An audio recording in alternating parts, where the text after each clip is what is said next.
Hello, our lovely viewers. Welcome to the Checkmate. Checkmate is a program that brings you a weekly summary of the events that are happening in the Pearl of Africa. And as usual, my name is Harold Tudije, and I'm doing this with my lovely friend, Nicholas Nwamanya, the Prince of Chitagata. Exactly. Good to have you today. Good to have you too, Harold. Always a pleasure to be here talking about the issues through the week and having an update about what has been happening in the week and feeding those in who are not able to follow the news stories, giving a small in-depth analysis. An eagle eye. We give an eagle eye to things and what happened in the week. Yeah. Bring you up to speed to make sure that you know what is really happening around you, and in the places that you don't reach, we reach for you. Thank you so much, ladies and gentlemen, and this is the Checkmate. So our viewers, in this week's episode, we are discussing the presidential nominations. We will tell you more about how many people have picked nomination forms and how that is going, and also give you a little bit on the roadmap towards 2026. We're also going to be discussing the Besigye ruling and political prisoners issue and opposition politics in Uganda, what made news in this week. We're also discussing the national carrier, Uganda Airlines, and what is going on, how are the figures looking, and how are they doing their trade. We are discussing the presidential statement that the system is dead. We're also going to discuss the indictment of Michael Katunji and three others by a district in America, I think Virginia. Yes, and we are also going to discuss the CDF's tweets. What they mean in the political arena of Uganda, the future leadership, and even the status quo as far as our political and social space is concerned. We're going to be discussing the state of roads that is still making news because it made news even this week. And finally, we're going to celebrate and talk about the legacies of some of the people that we have lost as a nation. And specifically, we'll be discussing James Msing's Garuga and Mary Karoro Okrut. Welcome to the Checkmate. Let's dig right into it and discuss the presidential nominations. As of yesterday, Friday. As of Friday, yesterday was which date? Yesterday was 15th. Yes. So as of 15th August, the EC released that 116 people had picked presidential nomination forms. And that is just the process was opened on 11th, started on 11th. Yeah. You know, and by 16th, in just a week, 116 people, have picked nomination forms. So you wonder, and we've not seen prominent faces. We've not seen NUP come through. We've not seen PPF, and by extension, I see you in purple. We've not seen ANT, and and DF and these other, So you wonder how many are still going to pick, because this process ends about, I think, 24th September or something about that. Yeah. So you wonder how many are going to pick the nominations, and if all those people were to successfully return the nomination forms, the circus it would be. The circus it will be. Because I have it from a source inside EC that of the 116 that have picked nomination forms, only 6 are from political parties. Oh, yes. And you also said that some of the parties that we think have not picked nomination forms have picked through someone, and they have already picked. But we have 6 political parties, and that leaves 112 independents. And still counting. And still counting, because this process goes up to the 24th of September. Yes. So if all the people were to return the forms and be on the ballot would be longer than the wall at Castle Black. Yeah. But, of course, the 20 million shillings, the signatures are relatively easy to get. But also, so many people are doing it, like we've been seeing all week, just out of fun. It's comedy. But you see, the discussion that we can have, Nicholas, is our electoral process. And deeper on this is, this comedy that we are seeing is a result of how Ugandans view the elections. Yes. Because those comedians, in quotes, and people who are stepping up, might represent what we have always discussed as a leadership crisis. I'll give you an example of the 2021 reforms that were talked about after the elections. to say that the Electoral Commission is not competent to organize the election as is. Yes. But none of the changes from its constitution. Exactly. Constitution, the processes. None of the changes that were suggested in 2021 electoral reforms, and even in the petition from the presidential petition from the Supreme Court, have been implemented. And it gets worse on this point that there are already issues and complaints from the opposition regarding the exact number of registered voters. Yes. So for an election that is going to happen in February, if we already have issues of an opposition that is disputing how many are the registered voters, what do you think of the election to come? Now, for me, I think that to be honest, if you organize a circus, don't be shocked when you find clowns. Because basically that is their dwelling place, and the electoral process has been vulgarized, and intentionally. This is intentionally to favor the incumbent, the ruling party. And because of that, Ugandans have started to see that the result, they already know the result that will come out of the whole process. Everyone already knows what it will be. The nominations are going to go through. Guys are allowed to go and look for elections.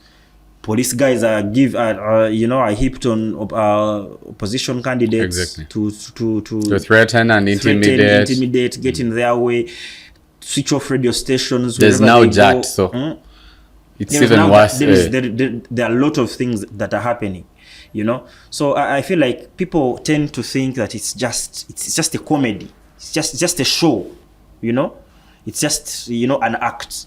And so why not participate? Why not just come on a border eating chikobando just for the likes, so that guys on the village are like, this guy who picked a nomination form, But it tells of what people expect of that process.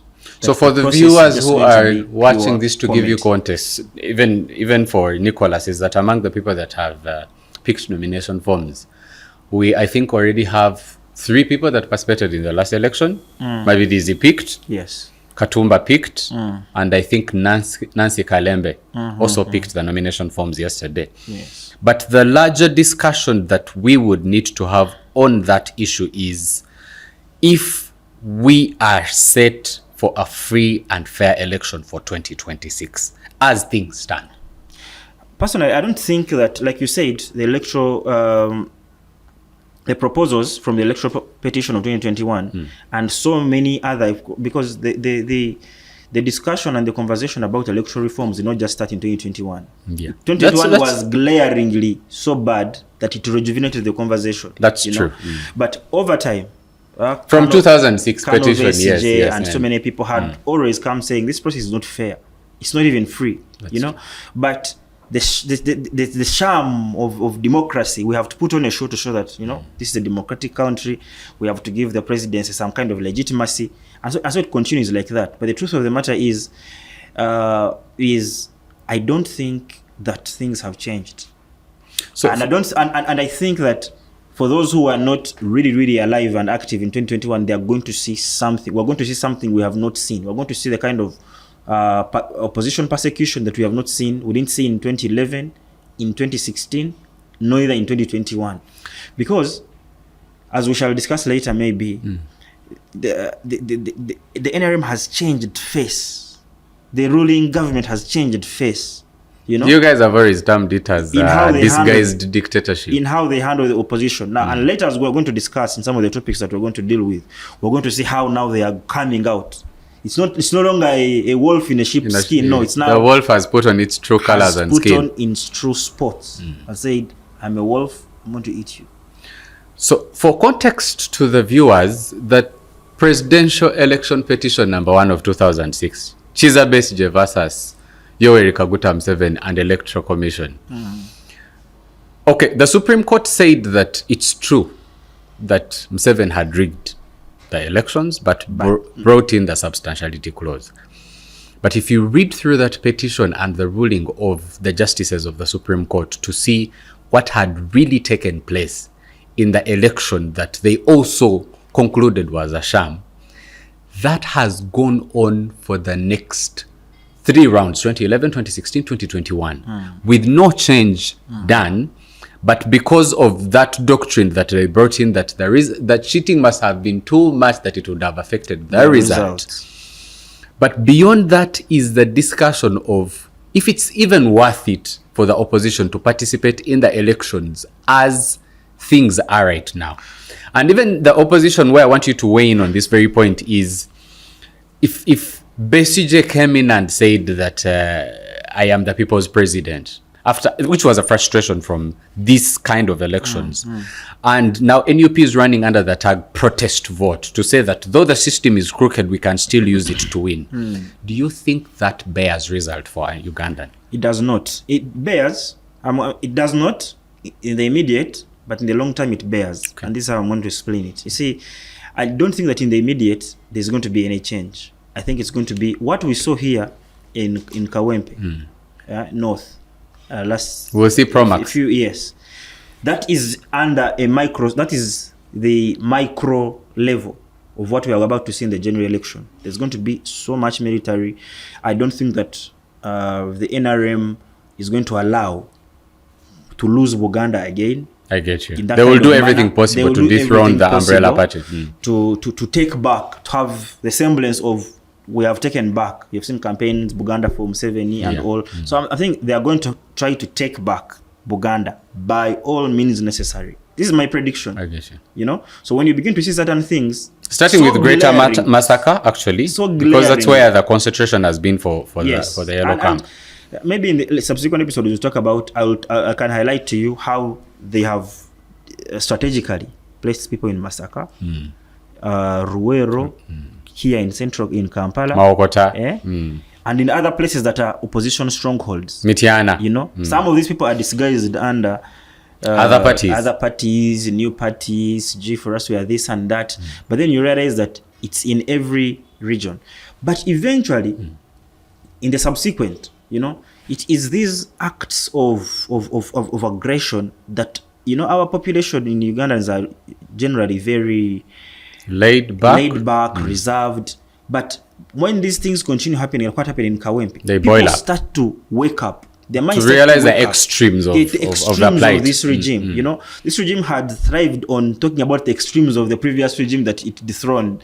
You know, maims, opposition, incarceration, killings in the Nile mansions back then, and so many things. And people are going to begin to see that there's no difference, or even it's worse. From pig to man, from man to pig, and they're not going to see a difference. So we'll summarize this by helping our viewers who do not know, summarize the roadmap. So for context towards 2026, the presidential nomination forms were to be picked from 11th August to 24th September. Of course, that's at the Electoral Commission. For the parliamentary nominations, the new dates are 15th of October to 16th. Those are 2 dates. And those are picked from the returning officers at the district level. We will have this election between 12th January to 9th February for president, parliamentary, and local government. And the campaigns will officially start on the 23rd of September, 2025. And finally, for local government, the campaigns will kick off on the 13th of September. We wait to watch that space and see how that roadmap will go, and the impact that it will have on the social, economic, and political arena of Uganda. For sure.